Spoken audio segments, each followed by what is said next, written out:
રાજ્યમાં સ્માર્ટ મીટરનો ચોતરફ વિરોધ થઈ રહ્યો છે। લોકો જૂના મીટર પાછા માગી રહ્યા છે। લોકોને એમ લાગે છે કે સ્માર્ટ મીટર જે છે એનાથી બિલ વધુ આવી રહ્યું છે અને આ વિવાદને પગલે ગઈકાલે વીજ કંપનીઓના વડાઓની એક બેઠક મળી હતી।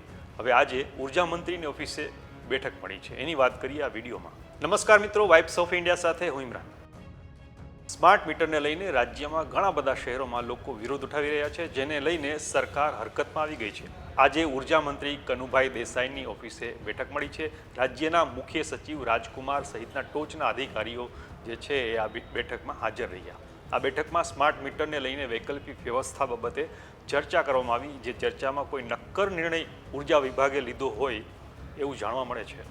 આપને જણાવી દઈએ કે સ્માર્ટ મીટરને લઈને બે પ્રકારની સરકારે વ્યવસ્થા કરી છે। એક તો રાજ્ય સરકારે ઉર્જા વિભાગને જે ટાર્ગેટ આપ્યો છે કે આટલા મીટર લગાવવા, એમાંથી અમુક ટકા સરકારી કચેરીઓમાં પણ લગાવવામાં આવશે। ગઈકાલે જે માહિતી આવી કે જે ગ્રાહકને બિલને લઈને ફરિયાદ છે, સ્માર્ટ મીટરમાં બિલ વધારે આવે છે એવું તમને લાગે છે, તો એની સાથે ચેક મીટર પણ લગાવવામાં આવશે। એની સાથે સરખામણી કરીને ખરેખર સ્માર્ટ મીટરમાં વધુ બિલ આવે છે કે નહીં એની ખરાઈ કરવામાં આવશે।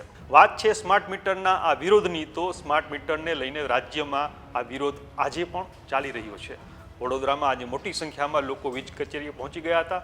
જૂના મીટર પરત આપો એવા નારા લગાવ્યા હતા। જોકે અધિકારીઓએ એમની વાત સાંભળવાને બદલે ઓફિસેથી ચાલતી પકડી।